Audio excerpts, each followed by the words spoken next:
بسم اللہ الرحمن الرحیم۔ السلام علیکم ورحمۃ اللہ وبرکاتہ۔ حضرت عقیل رضی اللہ تعالی عنہ بن ابی طالب کا قبول اسلام۔ حضرت عقیل حضرت علی کے سوتیلے بھائی اور عمر میں ان سے 20 سال بڑے تھے۔ عقیل کا دل ابتدا سے اسلام کی طرف مائل تھا، لیکن مشرکین مکہ کے خوف سے علل اعلان اسلام نہیں قبول کر سکتے تھے، چنانچہ بدر میں بادل ناخواستہ مشرکین کے ساتھ شریک ہوئے، اور جب ان کو شکست ہوئی تو دوسرے مشرکین کے ساتھ یہ بھی گرفتار ہوئے۔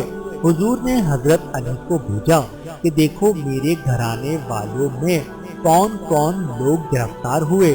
آپ نے تحقیقات کر کے عرض کیا کہ نوفل، عباس اور عقیل گرفتار ہوئے ہیں۔ یہ سن کر حضور خود بنفیس تشریف لائے اور عقیل کے پاس کھڑے ہو کر فرمایا کہ ابو جہل قتل ہو گیا۔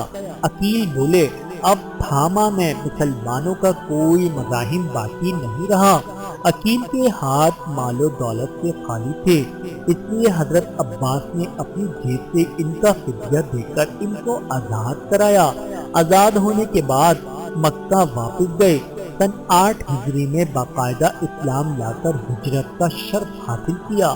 حضرت عقیل رضی اللہ تعالی عنہ بن ابی طالب پر اللہ رب العزت کی کروڑوں رحمتیں نازل ہوں، آمین ثم آمین۔